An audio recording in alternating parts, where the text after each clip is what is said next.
কেমন আছো আমার প্রিয় বন্ধুরা? আশা করছি তোমরা যে যেখানে আছো সকলেই ভালো আছো, সুস্থ আছো।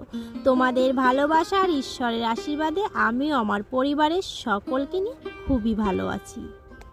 অনেক কথা হবে, অনেক গল্প হবে, তো চলো বন্ধুরা এবার আমি আমার পরিচয়টা দিয়ে দিই। উত্তর 24 পরগনা জেলার ছোট্ট একটি গ্রাম থেকে আমি সুপ্রিয়া আমার সকল বন্ধুদের অনেক অনেক স্বাগত, অনেক অনেক ভালোবাসা জানিয়ে আজকে ভিডিওটি শুরু করছি। আর হ্যাঁ বন্ধুরা, আমার এই ভিডিওটি প্রথম থেকে শেষ পর্যন্ত দেখার অনুরোধ রইল তোমাদের কাছে। আশা করছি তোমাদের ভালোই লাগবে। সকাল থেকে অঝরে বৃষ্টি পড়েই চলেছে, টিপ টিপ করে পড়ছে। আর এদিকে দেখো গাছপালাগুলো কেমন সতেজ হয়ে গেছে বৃষ্টির জন্য।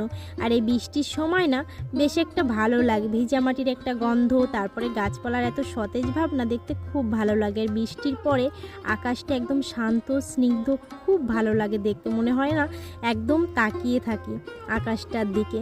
যাই হোক, দেখো চলে আসলাম কথা বলতে বলতে রান্নাঘরে। আর রান্নাঘরে এসেই তোমাদেরকে দেখাচ্ছি কতগুলো গামলা বালতি পাতা রয়েছে ঘরে। কি বলো তো বন্ধুরা, আমার এই রান্নাঘরটাতে না খুব জল পড়ে, অনেক জায়গাতেই পড়ে। আর রান্নাঘরটা পুরো ভিজে গেছে। রান্নাঘরটা কিন্তু একদম শুকনো থাকে আমার, কিন্তু বর্ষার সময় খুবই কষ্ট হয়, রান্নাবান্না করতেও সমস্যা হয়। আর রান্নাঘরে কিছু রাখাও যায় না, সব ভিজে গেছে। দেখো টেবিলটার উপরে জল পড়ে কি অবস্থা হয়েছে। রাত্রেবেলা আমি ঘরটা লিপিয়ে সারা ঘরে বালতি গামলা পেতে রেখেছিলাম, কিন্তু ওই জায়গাটায় পাতা হয়নি। দেখো জল পড়ে ঘরের খুঁটিগুলোও সব ভিজে গেছে। আর এই বৃষ্টির সময় না মানে ভিজে গেলে কেমন একটা লাগে, কি আর করা যাবে, এইভাবেই চলছে আর কি। বৃষ্টির মধ্যে খুব সমস্যার মধ্যে কাটাতে হয় আমাদের দিনগুলো। তো দেখো সারা ঘরে সব কিছু পাতা রয়েছে। আর এই যে শুধু একটু বাসনগুলোই মাজা হয়নি রাত্রেবেলা, কালকে বৃষ্টি পড়ছিল তো ঘরটা লিপে রেখেছিলাম। তো এখন এই বাসনগুলো ভিজাতে যাব। আর মেঘা গেছিলো কলপারে মুখ ধুতে, তো মেঘাও উঠে গেছে ঘুম থেকে। আর খুব বৃষ্টি হচ্ছে, বললাম না সকাল থেকে বৃষ্টি হচ্ছে, সারা রাত বৃষ্টি হয়েছে, ওই যে টিপ টিপ করে পড়েই চলেছে। তো বর্ষার সময় তো বৃষ্টি হবে, কিন্তু এই যে একঘেয়ে যদি নেমে থাকে না কেমন একটা লাগে, কাজ বাজ করতেও তেমন একটা ইচ্ছা করে না। আর কাজ বাজগুলো না করলেও তো হবে না, কে আর করে দেবে। যাই হোক, ওদিকে কাজ বাজগুলো গুছিয়ে তারপরে চলে আসলাম রান্নাঘরে। এসে ভাত বসিয়ে দিয়েছিলাম অনেকক্ষণ আগে। তো দেখো এই যে অনেকগুলো ঢ্যাঁড়স কেটেছি, সেগুলো একটু সিদ্ধ দিয়ে দিলাম। আমার মেয়েরা না খুব ভালো খায়, আমারও বেশ ভালো লাগে, মানে গরম গরম ভাতে ঢ্যাঁড়স সিদ্ধ বেশ ভালো লাগে খেতে। তো তার জন্য কটা ঢ্যাঁড়স দিয়ে দিলাম। আর এদিকে দেখো ওই যে মেঘনা স্কুলে যাবে, তো তার জন্য যে টিফিন তৈরি করছি। আর মেঘাও যাবে, দুবোন যাবে স্কুলে। আর ওদিকে দেখো রান্না বসিয়ে দিয়েছি, আগে তো ভাতটা নামিয়ে নিলাম, তো এখন ঢ্যাঁড়স দিয়ে তরকারি করব। আর ওই যে একপাশে মেয়েদের জন্য টিফিন করছি। তো সকালটা খুব ব্যস্ততার মাঝে কাটে, কি করব, মাও বাড়িতে নেই, মা কাল পরশু আর কি আসার কথা আছে, মা আসবে চলে। তো গেছে প্রায় 1 সপ্তাহ হয়ে গেছে, দিদিদের বাড়িতে গেছে। আর মা তো একা একা আসতে পারে না, ওই জন্য আর কি আসতে পারছে না। তো আমিও ভাবছি যে মা তো অনেক দিন যায় না, কিছুদিন একটু ওখানে থেকে আসুক, ওনারও একটু ভালো লাগবে। আর মাঝে মাঝে নিজেদেরও না, মানে একটা জায়গায় থাকতে এমন একটা লাগে মনে হয় কোথা থেকে ঘুরে আসি। তো সেই জন্য ভাবলাম উনি তো অনেকদিন কোথাও যায় না, যাকে ঘুরে আসুক কদিন। এদিকে দেখো মেয়েদের টিফিনটা হয়ে গেছে, তোমাদের সঙ্গে কথা বলতে বলতে ওদিকে কাকু এসে দুধটাও দিয়ে গেল, সেটা আর কি তোমাদের সঙ্গে শেয়ার করা হয়নি। তো প্রায় তো তোমাদেরকে দেখায় কাকু দুধ দিতে আসলেই। তো যাই হোক, দুধটা নিয়ে নিয়েছি। তো এখন ওই পাশে আর কি মেয়েদের টিফিনটা হয়ে গেছে, দুধটাও বসিয়ে দেবো। তো তরকারিতে জলটা দিয়ে দিলাম। ওদিকে মেঘনা বাবাও কাজে বেরোবে, বললাম না সকালটা খুব ব্যস্ততার মাঝে কাটে। মেয়েদের স্কুলে পাঠিয়ে দিয়ে তারপরে ওর বাবাও চলে গেলে একদম নিশ্চিন্তে কাজ করা যায় আর কি। তো তারপরও নিশ্চিন্তে কি করে কাজ করব, মেয়েকে আনতে হবে একটার মধ্যে আর কি, চান করে রেডি হয়ে তারপরে যেতে হবে।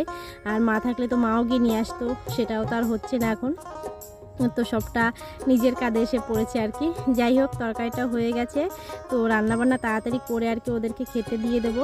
আর ওদের খাওয়া হয়ে গেলে তারপরে আর কি থালা বাসনগুলো পরে মাজবো। এদিকে দেখো রান্নাবান্নার পরে মেঘাকে খাইয়ে দিলাম। তো মেঘনায় যে স্কুলের দিকে যাচ্ছে, বৃষ্টি কিন্তু এখনও পড়ছে। মেয়েটাকে বললাম ছাতাটা বের কর, তো ওই যে বৃষ্টির মধ্যে না সাইকেল চালাবে না, ছাতা ধরবে, খুব সমস্যা হবে, সেই জন্য দেখো আর কি সাইকেলটা নিয়ে গেল। এদিকে মেঘনার বাবা মেঘাকে দিতে যাচ্ছে। আর মেঘাকে আজকে ওর বাবাই দিতে যাচ্ছে, ওর বাবা একটু দেরি করে বেরোবে, তো ওই জন্য। যাই হোক, মেঘাকে দিয়ে আসুক স্কুলে, তো তারপরে আমি কাজ বাজগুলো সব সেরে নেব। এদিকে দেখো উঠোনটা একদম জল হয়ে গেছে, মানে এত বৃষ্টি হয়েছে কি বলবো। এদিকে দেখো এটা হচ্ছে মানে বিকালবেলার দিকে আর কি। দুপুরে যে শ্যুটগুলো আর কি নেওয়া হয়নি, দুপুরে যে কাজকর্মগুলো ছিল, মেঘনা বাবা একটু কাজের দিকে বেরিয়েছিল, তো ওখানে কাজ হয়নি। তো ওই যে ফ্লাই কিনে রেখেছিল, আজকে আর কি কি একটা সমস্যা হয়েছে, মানে লোক আসেনি নাকি বেশ কিছু একটা, সেজন্য আর কি চলে এসছে, কালকে যাবে। তো ফ্লাইটা কিনে আজকে চলে এসছে কাজের সাইডে। তো যাই হোক, উনি যখন বাড়িতে এসছে তো ভাবলাম একটু কাজ, মানে একা তো করা সম্ভব না, দুজনে মিলে করি। তা দুজনে মিলে যে কোনো কাজ করলে না সহজ হয়ে যায়। তো ওই যে ঠাকুর ঘরটায় না মানে বসে পুজো দিলে মানে দুজন মানুষ বসা যায় না পাশাপাশি, খুব সমস্যা হয়। তো সেজন্য ভাবলাম ঠাকুর ঘরটা একটু খালি করি। তো ঠাকুর ঘরে একটা খাট ছিল, ওর উপরে সেই চালের ড্রাম, তারপরে বালতি টালতি এগুলো সব কিছু ছিল। তো ভাবলাম ওগুলো একটু সরিয়ে নিই, যেহেতু বৃষ্টি পড়ছে বাইরে তো তেমন একটা কিছু করা যাবে না কাজবাজ। তো ভাবলাম ঘরে বসেই কিছু একটা করি। যাই হোক, এই ঠাকুর ঘরটা একটু আর কি খোলামেলা করার জন্য সব কিছু বের করছি, আর বের করে ওই পাশে মায়ের ঘরে আর কি রাখবো খাটটা, অনেকটা জায়গা আছে ওই পাশটায়। তো তেমন কিছু জিনিসপত্র নেই আমার ঘরে, যেইটুকু আছে সেইটুকু আর কি খুব যত্ন করে রাখি। মানে যত্ন করে রাখলে না যে কোনো জিনিসই, 5 টাকার জিনিসও 5 বছর চলে যায়। মানে টাকার উপরে ডিমান্ড করে না, সব জিনিস না যত্নের উপরে আর কি থাকে। যাই হোক, টাকাটা বড় কথা না, যত্নটাই বড় কথা। এই খাটটা না সেই মেঘনা যখন 2-3 মাস বয়স তখন কেনা হয়েছিল, ওই ছোট্ট খাটটায় আমরা থাকতাম। তো যাই হোক, ওই খাটটা অনেক দিনের। তো খাটটা বের করলাম, তারপর একটা ক্যাবিনেট ছিল সেটাও বের করলাম। বের করে খাটের উপরে যে জিনিসপত্রগুলো ছিল সেগুলো আর কি সাইডে রেখে দিলাম।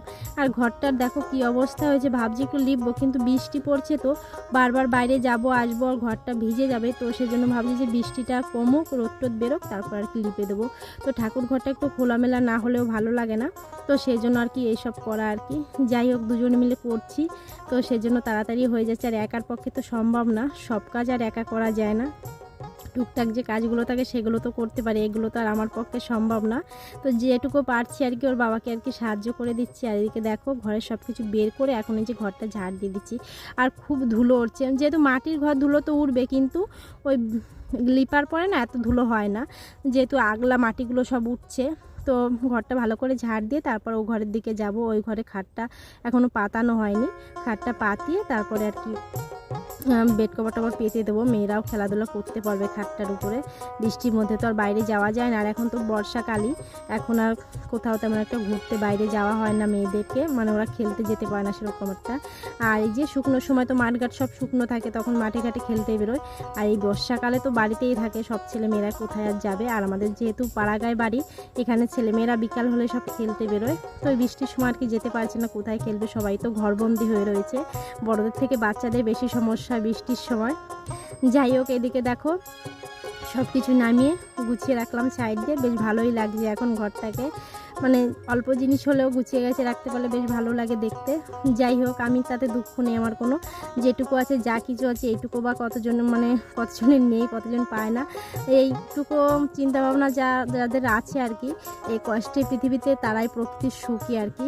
যেটা নেই ওটা নেই এইসব ভেবে না দুশ্চিন্তা করে কোনো লাভ নেই। যেটুকু যা কিছু আছে সেটুকু নিয়ে আমি ভীষণ খুশি। আর অসাধারণ নয়, আমি সাধারণ হয়ে আর কি জীবনযাপন করতে পারি, মানে চাই। মানে সাধারণ হয়ে থাকাটাই মানে অসাধারণ একটা গুণ। যেহেতু সেরকম ভাব দেখানো আমার সাজে না, মানে মধ্যবিত্ত পরিবারে যেটুকু যা কিছু আছে সেটুকু নিয়ে আমি খুব সুখী, আর এভাবেই সুখে থাকতে চাই। যেটুকু যা কিছু আছে গুছিয়ে গেছে রাখতে চাই। তো দেখো ওই ঘরে ক্যাবিনেটটা ছিল, মেঘনা বাবা পেতে দিয়েছিল মেঘনার বই পড়ার জন্য আর কি, ওই ঠাকুর ঘরে আর কি। তো ওখানে আর মেঘনা পড়তে যায়ও না, বসেও না, ওই টেবিলে পরেই বসে পড়ে। তো ওটা ভাবলাম ওখানেই রয়েছে, তো ওর বাবাকে বলেছিলাম নিচে একটু রেখে দিতে এক সাইড করে, তো বলছে না ঝুলিয়েই দিই। তো ক্যাবিনেটটা দেখো ওর পাশে ঝুলিয়ে দিল। তারপরে যে খাটটার উপর বেডটিটা পেতে নিলাম, তো এখানে মেয়েরা খেলাধুলো করতে পারবে, বেশ ভালোই লাগছে। এইটুকু ঘরের মধ্যে 3টে খাট, আগে জানো তো আমার ঘরে খাটই ছিল না, তো নিচে আর কি মাটিতে আর কি শুতাম। তো তারপরে এই খাটটা কেনা হয়েছিল, এটা হচ্ছে প্রথম খাটটা মানে আমাদের। যাই হোক, এই খাটটার পরে তারপরে এক এক করে অনেকগুলো খাট হয়ে গেছে এখন ঘরে, জিনিসপত্র যেমন তেমন খাট অনেকগুলো। যাই হোক, তারপরে বাইরে তো একটা মেঘনা বাবা বানিয়ে রেখেছে বালি সিমেন্টের খাট, ওটাও কিছুদিন পরে ঘরে তুলবে। যাই হোক, সময় পাচ্ছে না বলে তোলা হচ্ছে না, আর এখন বৃষ্টিতে ভিজে গেছে তো ওটা তোলাও সম্ভব না। একটু রোদ হোক, তারপরে ওটাও ঘরে তুলে দেবে। যাই হোক, এই ঘরটার মধ্যে 3টে খাট, তো তোমাদের দেখাচ্ছি যে 3টে খাটে একটুখানি জায়গার মধ্যে। তো যাই হোক, ঘরটা ভরে গেছে খাটে আমার এখন। তো মেঘনা বলছে মা এটা আজকে থেকে আমার পড়ার খাট হবে, খেলার খাট হবে। মেঘা বলছে না এটা আমার হবে, মানে দু বোনের মধ্যে আর কি খুব ঝগড়া চলছে এই খাটটায় কে থাকবে সেটা নিয়ে আর কি। আমি বলছি দু বোনেই খেলবে। যাই হোক, দেখো বেড কভারটা পেতে দিয়েছে, এখন বেশ ভালো লাগছে দেখতে। আর মেঘনার বাবা ওদিকে যা কিছু ছিল আর কি, মানে ছড়ানো ছোটানো সেগুলো ঠিকঠাক করছে, এখনও ঘরটা ঝাড় দিয়ে পারিনি। আর এটা বিকালের পর থেকেই কাজ করা শুরু করেছি আর কি। মেয়েরাও স্কুল থেকে চলে এসছে, আর মেঘনা তো এসছে 3:30, আর মেঘা তো সেই 1টার সময় চলে এসেছিলো। যাই হোক, দেখো আমি বেড কভারটা পেতে দিয়েছি, এবার মেঘনা ওই খাট থেকে বালিশ কাঁথাগুলো সব নিয়ে এসছে এই খাটে। আর মেঘা বলছে দিদি তুই একা একা থাকবি, আমিও কিন্তু তোর সঙ্গে থাকবো। তো দেখো ওদিকে কিন্তু অন্ধকার হয়ে এসছে প্রায়, মানে সন্ধ্যা নেমে গেছে। আমার কিন্তু কাজগুলো এখনও শেষ হয়নি, আর এখনও ঘরদোর ঝাড় দিতে হবে, রাত্রে রান্নাবান্না তো সবই রয়েছে, করতে হবে সেগুলো। তো অনেকটাই সময় লেগেছে, পুরোটা তোমাদের সঙ্গে শেয়ার করিনি, কিন্তু খুবই যেন কষ্ট হয়েছে কি বলবো। ওই খাটটা দুজনে এনেছি, তারপরে কম জিনিসপত্র ছিল না ঘরে, যা যা ছিল সব কিছু বের করে দিয়েছি। আর একটু রোদ হলে ঘরটাও লিপে দেবো, বেশ ভালো লাগছে ঠাকুর ঘরটা দেখতেও এখন। আর এদিকে দেখো মেঘনা একা একা গুছিয়ে নিচ্ছে সব কিছু, ওই খাট থেকে সব কিছু টেনে টেনে এই খাটে নিয়ে এসছে, বলছে মা আমি এই খাটটা গুছিয়ে নেব। আর বাচ্চাদের বেশ ভালো লাগে, মানে নতুন যদি কোনো জিনিস হয় আর কি, ওরা খুবই আর কি আনন্দিত হয়। যাই হোক, দেখো দু বোনে শুয়েও পড়েছে খাটটার উপর। আর মেঘনা বলছে এই খাটে কিন্তু আমি আজকে থেকে একা একা থাকবো। দেখো দুই বোনের মধ্যে তুমুল ঝগড়া চলছে কে থাকবে এই খাটটায়। আমি বলছি ঠিক আছে একা একা ঘুমোবো তোমরা। তো দু বোনের ঝগড়ার চোটে দেখো ও ওই পাশে চলে গেল। যাই হোক, বেশ ভালোই লাগছে খাটটা, আমারও ভালো লাগছে দেখতে।